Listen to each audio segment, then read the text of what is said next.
যাত্রাবাড়ী কলেজে ছাত্রবেশে হামলাকারীদের ২৪ ঘন্টার মধ্যে গ্রেফতার করা হবে। যাত্রাবাড়ীতে ৩ কলেজের সংঘর্ষ, নাফিকে গুলি করল কারা? ৩ কলেজের সংঘাত, গুলিবিদ্ধ সহ আহত ৩৫ জন ঢামেকে। কোনো শিক্ষার্থী নিহত হয়নি, অপপ্রচার থেকে বিরত থাকার অনুরোধ। এবং সর্বশেষ জানাবো, শাহবাগে লোক জড়ো করা সেই মোস্তফা আমিন আটক। এতক্ষণ শুনছিলেন সংবাদ শিরোনাম, এবারে বিস্তারিত।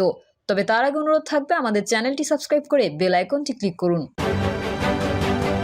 যাত্রাবাড়ী কলেজের ছাত্রবেশে হামলাকারীদের ২৪ ঘন্টার মধ্যে গ্রেফতার করা হবে।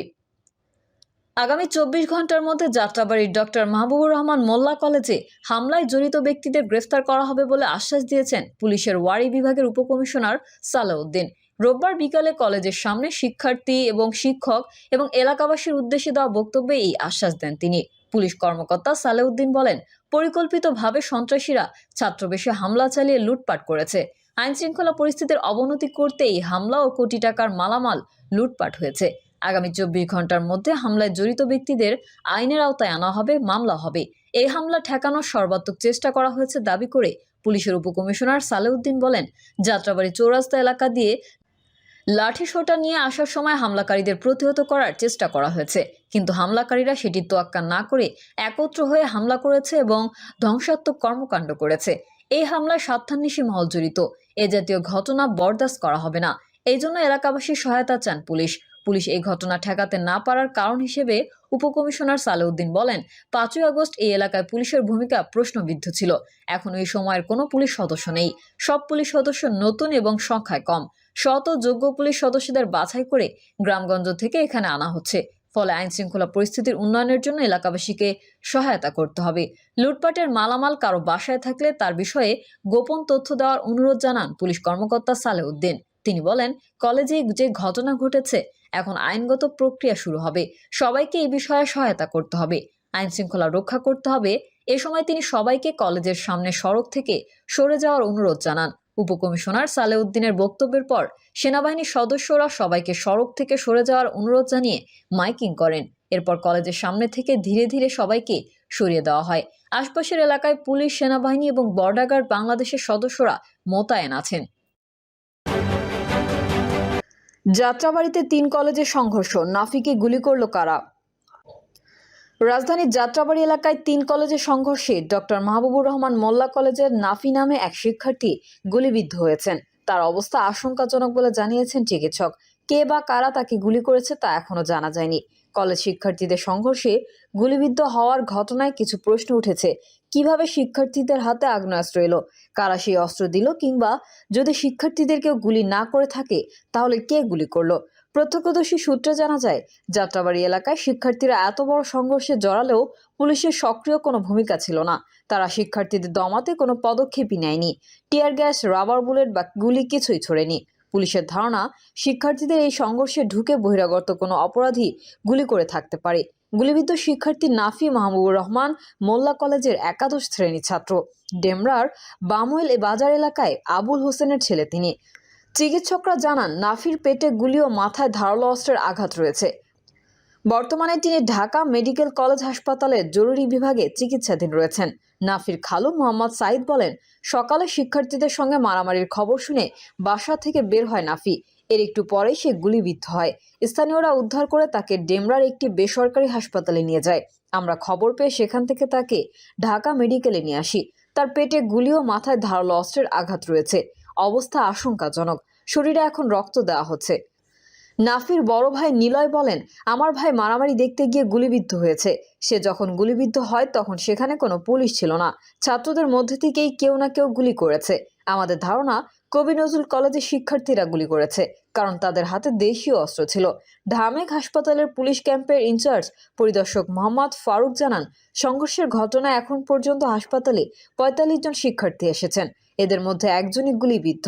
বর্তমানে জরুরি বিভাগে তার চিকিৎসা চলছে। প্রসঙ্গত, পুরান ঢাকার ন্যাশনাল মেডিকেল কলেজ হাসপাতালে মাহবুবুর রহমান মোল্লা কলেজের শিক্ষার্থী অভিজিৎ হাওলাদারের মৃত্যুর ঘটনায় বেশ কিছুদিন ধরে উত্তেজনা ও পাল্টাপাল্টি কর্মসূচি চলছে।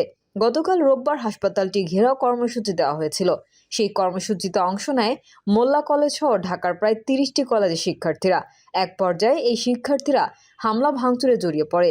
তারা ন্যাশনাল হাসপাতাল এবং পাশের সোহরাওয়ার্দী কলেজে ব্যাপক ভাঙচুর চালায়। ওই হামলার প্রতিবাদে আজ সোমবার মেগা মানডে কর্মসূচির ডাক দেন সোহরাওয়ার্দী কলেজ ও কবি নজরুল কলেজে শিক্ষার্থীরা। 3 কলেজের সংঘাত, গুলিবিদ্ধ সহ আহত 35 জন ঢামেকে। রাজধানীর যাত্রাবাড়ির ডক্টর মাহবুবুর রহমান কলেজ, কবি নজরুল ইসলাম ও সোহরাওয়ার্দী কলেজের শিক্ষার্থীদের মধ্যে সংঘর্ষে বহু শিক্ষার্থী আহত হয়েছেন। এদের মধ্যে 35 জনকে ঢাকা মেডিকেল কলেজ হাসপাতালে ভর্তি করা হয়েছে। কোনো শিক্ষার্থী নিহত হয়নি, অপপ্রচার থেকে বিরত থাকার অনুরোধ।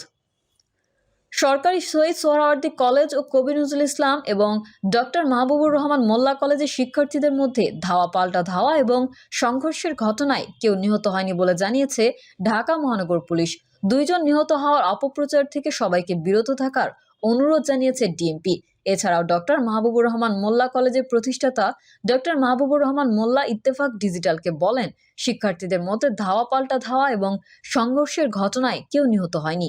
একটি মহল নিহত হওয়ার খবর ছড়িয়ে দেশের পরিবেশকে অশান্ত করতে চেয়েছে। এদিকে রাজধানীর যাত্রাবাড়ির মাতুয়েলে ডক্টর মাহবুবুর রহমান মোল্লা কলেজ, কবি নজরুল ইসলাম কলেজ ও সোহরাওয়ার্দী কলেজের শিক্ষার্থীদের মধ্যে সংঘর্ষে অন্তত 35 জন আহত হয়েছেন। সোমবার দুপুর থেকে তাদের আহত অবস্থায় ঢাকা মেডিকেল কলেজ হাসপাতালের জরুরি বিভাগে নিয়ে আসা হয়। ঢামেক হাসপাতালের পুলিশ ক্যাম্পের ইনচার্জ পরিদর্শক মোহাম্মদ ফারুক বলেন, যাত্রাবাড়ি থেকে আহত অবস্থায় অন্তত 35 জনকে ঢাকা মেডিকেলের জরুরি বিভাগে নিয়ে আসা হয়েছে। এদের মধ্যে বেশিরভাগ শিক্ষার্থীর মাথায় এবং শরীরে আঘাতের চিহ্ন রয়েছে। শাহবাগে লোক জড়ো করা সেই মোস্তফা আমিন আটক। বিনা সুদে 1 লাখ টাকার ঋণের প্রলোভন দেওয়া অহিংস গণঅভ্যুত্থান বাংলাদেশের আহ্বায়ক আবু মোস্তফা আমিনকে আটক করেছে পুলিশ। সোমবার সন্ধ্যায় আটক করা হয় তাকে। বিদেশে পাচার করা অর্থ দেশে ফিরিয়ে জনপ্রতি 1 লাখ টাকা ঋণ দেওয়া হবে। এই জন্য শাহবাগে বিশাল সমাবেশ জড়ো হতে হবে, এমন কথা বলে রাজধানীর শাহবাগে লক্ষাধিক মানুষের সমাবেশের চেষ্টা করে পরিস্থিতি অস্থিতিশীল করার অভিযোগ উঠেছে অহিংস অভ্যুত্থান বাংলাদেশ নামের একটি সংগঠনের বিরুদ্ধে। এই অভিযোগে সংগঠনটির আহ্বায়ক মোস্তফা আমিনকে আটক করে পুলিশ। এসব অসহায় মানুষদের বলা হয়েছিল সোমবার সকাল 10টায় রাজধানীর শাহবাগে একটি গুরুত্বপূর্ণ সভা হবে, যেখানে ঋণ সংক্রান্ত সিদ্ধান্ত নেওয়া হবে। মূলত ঢাকায় একটি সমাবেশ করার উদ্দেশ্যে এমন প্রলোভন দেওয়া হয় বলে জানা গেছে। সভায় আসা ব্যক্তিদের সঙ্গে কথা বলে জানা গেছে, মোস্তফা আমিন নামের এক ব্যক্তির মিটিং আছে সকাল 10টায়। এই কথা বলে তাদের ফর্ম পূরণ করিয়ে ঢাকায় নিয়ে আসেন। মোস্তফা ফরওয়ার্ড পার্টির আহ্বায়ক বলে জানা গেছে। আরও জানা গেছে, এনজিও সংস্থার পরিচয়ে দেশের বিভিন্ন স্থানে কিছু ব্যক্তি মানুষকে বিনা সুদে ঋণ দেওয়ার আশ্বাস দেন, যারা বলেছেন ঢাকায় গেলে বিনা সুদে 1 থেকে 10 লাখ টাকা করে ঋণ দেওয়া হবে। অনেকের কাছ থেকে এই জন্য 1000 টাকা করেও নিয়েছে।